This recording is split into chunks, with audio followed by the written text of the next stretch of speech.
Good morning, lovely people. How are you all doing? Happy New Year! Yay! Happy New Growing Year! Oh, contain the excitement. Thoughts all over the place. Yes, I'm going to do a little bit of sewing today. Actually, let me just bring you around a bit. I keep having to move what I'm doing today. There's so much clobbit in this shed that I need to sort out, and Rusty's finally got off the seat, so I've got more room for me. Anyway, yes, so welcome to a new little stand I'm going to do throughout the year, or certainly throughout the busy seed sown times.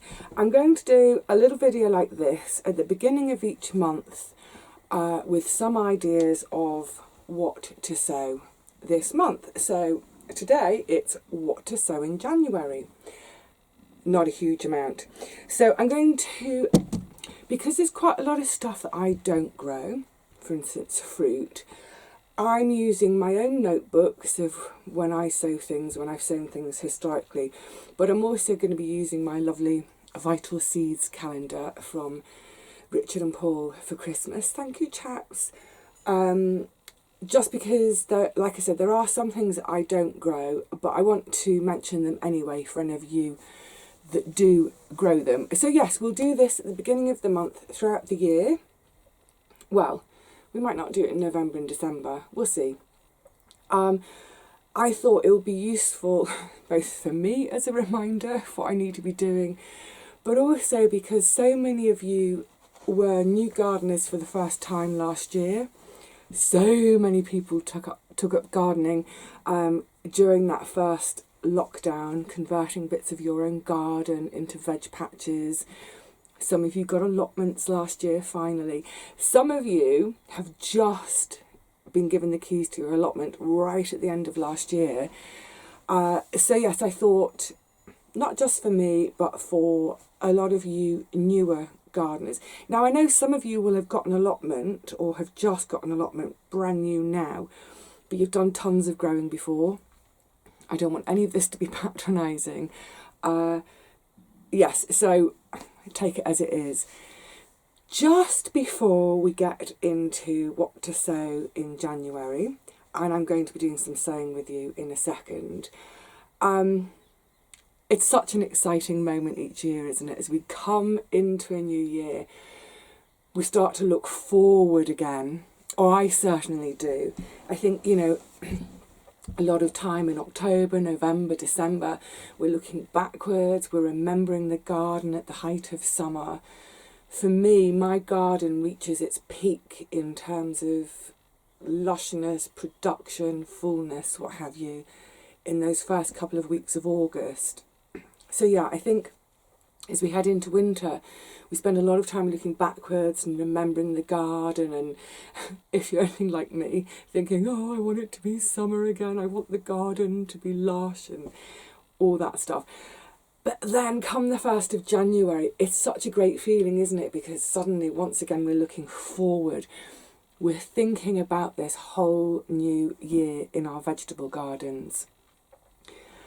On that subject, I am going to film, it'll be in a couple of videos' time, I am going to film my plan for this garden for this year and just talk a little bit about how I plan and how I make my decisions. But in the meantime, we're all raring to get going, aren't we? And I've seen it over and over again in various Facebook groups that I used to be on. I'm not on any of them anymore. As I mentioned before Christmas, I've ditched Facebook, apart from my page, because I like communicating with you through there, and Planet Vegetaria, the chap's page. But yeah, I used to see it every year, you know, people starting tomato seeds on the 1st of January. And by the end of January, weak, pathetic, spindly things that have to just end up in the compost. I often say there's no sort of, there aren't too many rules in gardening, you know, do what you want, make it up as you go along. But for some things there are a few rules, like when you start your seeds. Starting things early, I think people think it's going to give them a head start and, oh, they're going to have all these plants in their garden. you're working so against nature, usually it's going to end up in disappointment. So there are a few things we can do in this month and in the coming months, but not much yet by way of seed sowing, plant cares, what have you. But actually that's great, because we've sort of got Christmas behind us. I think that becomes a big focus for a lot of folk, doesn't it, in sort of November and December. That's behind us. We've got this clean slate of a new year to start with. And really, if you're in a climate like me, I'll talk about zones in a second, remind me, I'll write that down, zones. Yes, if you're in a climate like me, realistically, we won't be going full pelt until April. I mean, there'll be a bit of sowing going on at home in March, but in terms of outside in the garden, not really much to do until we're into April. A couple of things in March. So I look at this 3-month block now, January, February and March, as a fantastic time to really sort stuff out in the garden that's been bugging me for ages. For instance, this month I'm going to be widening one of the beds. If you remember when I took the flint corn down, I was saying that bed was too wide, the one next to it was too narrow. So moving my mud paths a bit, I'm not touching the grass paths. So all these little things which have been through the season, that's a bit annoying, that's a bit annoying, that's awkward, that's not ergonomically right for me, whatever it is. Brilliant. We've got 3 months now to really crack into maintenance jobs, planning and layout, creating new beds if you're still at that stage of, you've got a new allotment, whatever it is, clearing weeds, the perennial weeds, all those sorts of things. Great. We can crack on with that now as a way to stop us from being tempted to sow things too soon. So I've got a whole list of mostly little-ish jobs for the garden for the next 3 months. Great. I've got enough to sort of keep me ticking over, keep me occupied, out of mischief. And there will be, like I said, there will be a few sowings in these months. One today, and then in February and again in March, but they'll be at home. But we'll come to that when we get to the beginning of February and at the beginning of March. Now, in terms of zones, if anyone is wanting to follow sort of pretty much exactly what I'm doing and my timings, excuse me, little froglet in my throat. Yes. In the UK, we don't really refer to zones as folk do in North America. It's something I get asked about a lot. Part of the reason, I think, is that we just don't, you're a big, big landmass. There's huge variations for you guys in terms of, temperature, conditions, rainfall, whether you're wet, whether you're arid, whether you're hot, whether you're cold, all those sorts of things.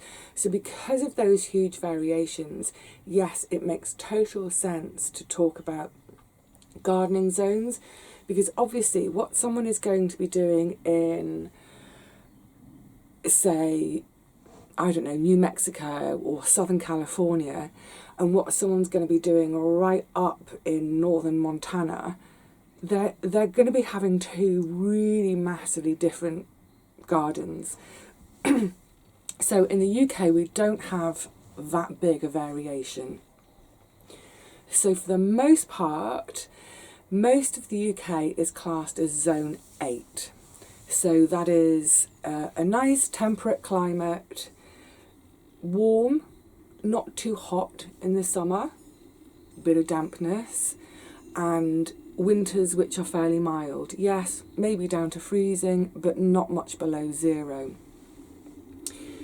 The further north you go, obviously it makes sense, the further north you go and to the higher land you go, so if you're halfway up Ben Nevis, then yes, it does get colder. So for folk in the north, they're more like a zone 7. And then we have our own little peculiarity here in London, and I think on the very southwest tip of the country, so Cornwall, not sure if Devon comes into it, but Cornwall, the Scilly Isles and London, we're classed as zone 9. That kind of makes sense in London. We're so built up, you know, there's a lot of protection from the elements because of buildings. It is its own little microclimate. And also buildings give off some heat too. So officially I'm in zone 9, but you could more or less think of the whole country as zone 8, if that helps for any of you who are in North America and who are following. I know so often so many of you say, oh, I can't believe you can garden all year round, you know, and you have 4 or 5 months of snow. It's one of the reasons I live in the south, is for the year-round gardening. You know, where my sister lives, and she keeps encouraging me to move up there, her husband has an allotment, and he kind of thinks in terms of July and August. And that's it. That's not long enough for me. I want to move even further south. Anyway, so there we go, zones. Right, oh my goodness, sorry. I've gone on and on and on. I've got my phone with me. I even set my alarm clock today to try, because I don't have a clock in the shed, to try to keep me on track and not waffle too much. But look, it's the first video of the year. I'm excited. I'm bound to be going bleh. And also just to explain this new series I'm going to be doing at the beginning of each month. Quickly, before I get into what to say for January, any of you who saw the Christmas video, thank you so much, all of you, for joining in, and it was lovely over the next sort of 24, 48 hours with your comments coming in and replying to you. It was really lovely, thank you. You will have seen that lovely bee bag from my sister that had all the gorgeous food items that were all honey related. Right in the bottom of the bag is a little packet of wildflower seeds. I don't know if these are going to be suitable for my garden, because I don't think I've got anywhere for them. So I'm going to have a think about this, and I'm going to see if I can find a home for them with someone else. I'm trying to think of friends who've got much more land than me, who maybe have a whole section that they'd like to do a wildflower meadow in. Anyway, cute. Right. January. There's not much we can sow. I will be doing my peas. So these are the Rosa Crona peas that the girls next door gave to me. I know a few of you looked them up and said, where can you get them? Is that the real name? That's the only name I know them by, and apparently people are struggling to find them. If you know another name, please let me know so that I can let all of you know so you can get some. Now, for the girls last year, these got to about 1 metre tall with the prettiest, beautiful little pink flowers. They were absolutely gorgeous, and the pea was good to eat. So you have this as a freshly podded pea rather than as a dried pea for soups later on in the year. So I've got those to sow. And then my saved sweet peas from last year, peas and peas. I'm sowing everything in pots today, as in little pots. Later on I'll figure out where they're going, because I think I know where I want to put the Rosa Crona, but I keep changing my mind. Hence I need to do the plan with you shortly. You could also undercover, if you've got some good substantial cloches in fire mesh tunnels, that sort of thing, you could still have a go with some winter hardy lettuce, rocket. You could have a go at starting some broad beans now. I would say though that depends where you are and how wet your ground is. If you're very waterlogged, I would say don't bother with the broad beans, just do them in the beginning of March. You can do them now. My only thought is there's chance of them rotting in the soil if it's really, really, really wet, which is, you know, we're having a wet winter, aren't we? If you're not too wet, yes, get them going, but under cover, because, for example, when I put mine in, the soil was warmer, gave them a chance to germinate. I think if you just put them in bare ground now with no cover, they're not really going to come to anything. So if you can cover them, great, pop some in. Now the other thing, and this is something I don't know anything about, but thank you to Vital Seeds, you could have a go at, they reckon this is a good time for planting fruit tree saplings and or bare root fruit bushes.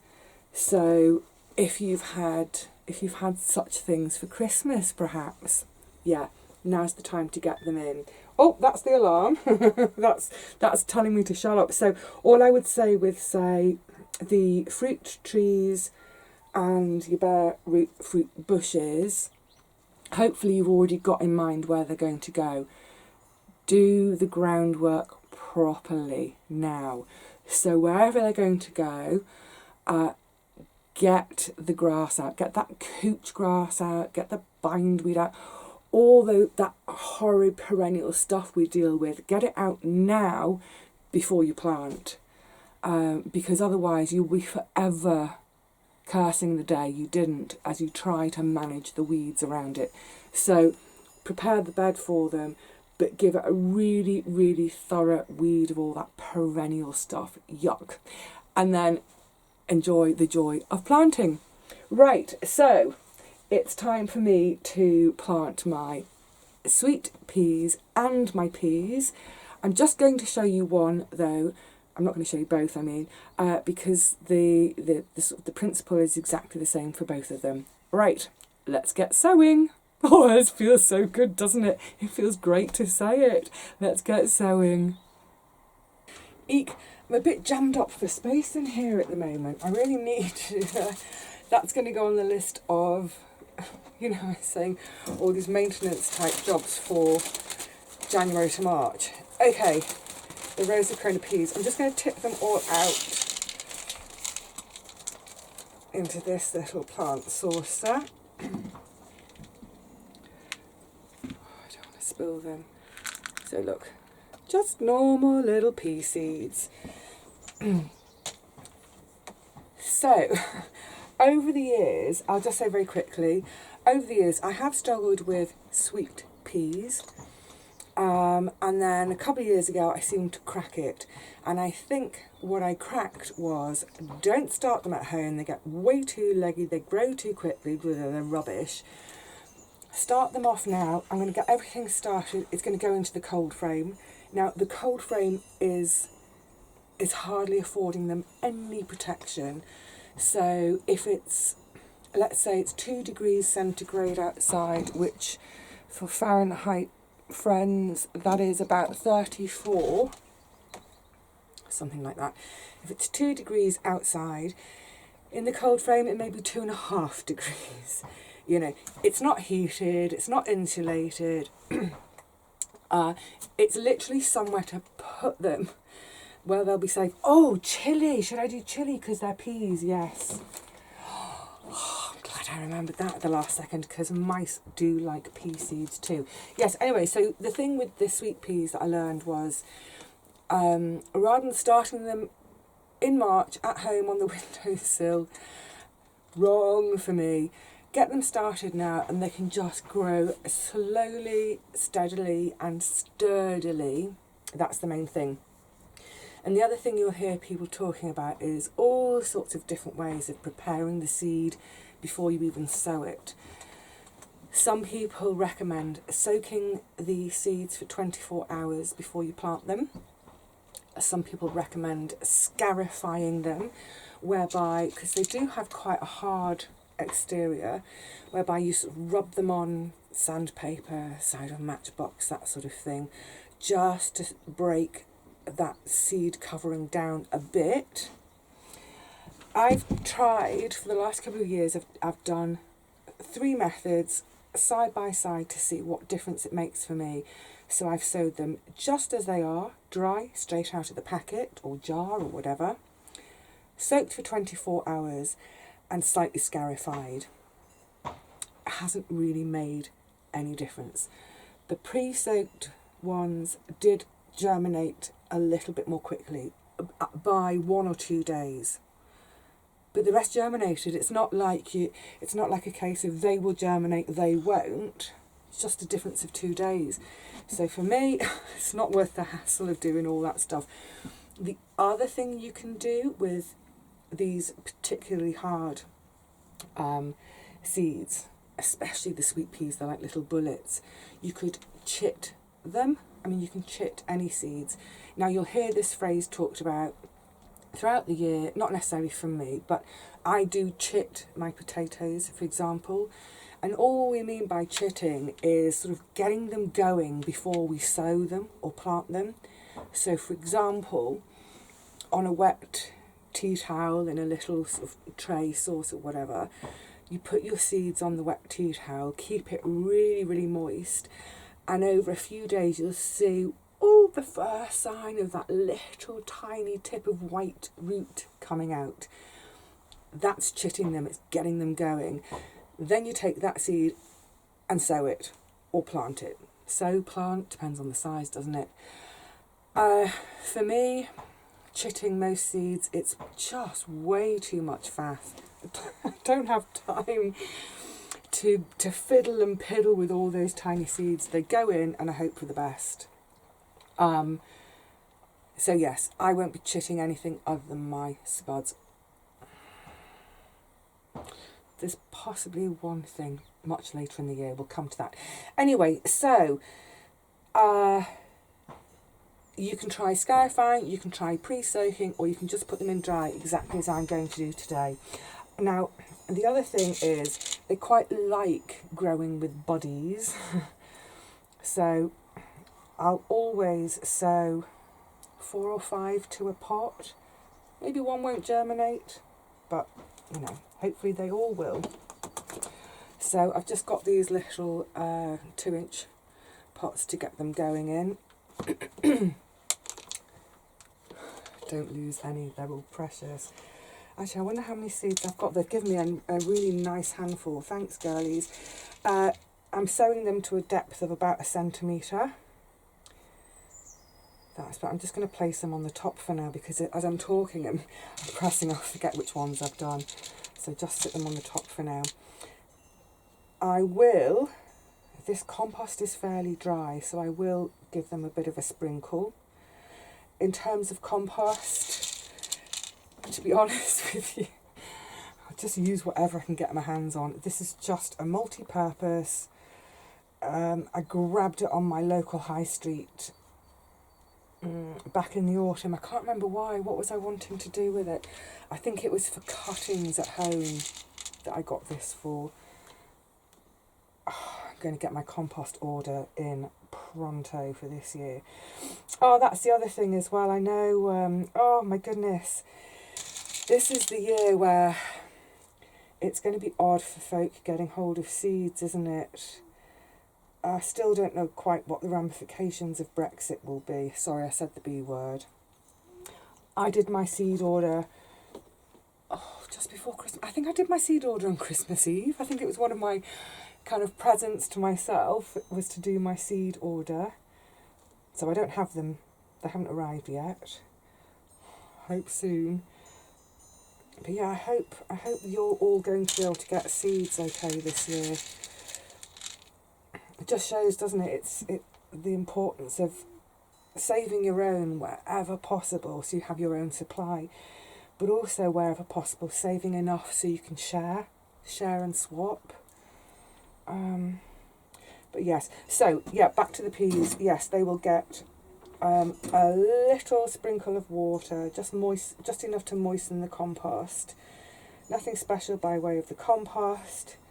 Pop them in the cold frame. And there they will stay for weeks to come. When it comes to planting them out, you may have seen last year, but for those who haven't joined me at that stage, because I know quite a few of you have joined since lockdown, since that first lockdown, and some of you came over from Kate's channel. Thank you, all of you. when it comes to planting them out, I have to stop doing that for a minute because I'm getting so involved with that. I'm forgetting you. I do apologise. Yeah, when it comes to planting them out, I won't thin these out in any way. I won't prick them out. I will literally just take them, the whole clump out, and boom, into the ground as one plug, but hopefully with 5 plants. Like I said, peas and sweet peas really do not mind being sown together. In fact, I think they like it because, put it this way, when I've sown them in a nice spaced single row, they haven't done as well as when I've sown them in clumps together. So yeah, super duper easy. Nice to start something at this time of year, isn't it? And when it comes to planting out again, so easy. I'm wondering how many to do. 1, 2, 3, 4, 5 by 3. So that's 15 pots, each with 5 plants in. It's back to that plan of where they're going. I think this will do for now. And then when I come to the plan, which I'm hoping to do kind of pretty much straight after this, I'm going to take you in the garden, not in this video, in a separate video. Yeah, when I kind of think through my plan again, I can always adjust it and do a few more. Oh, and chilli. Don't forget the chilli. So in terms of with the chilli, what I did last year, oh, and I might do tulle as well.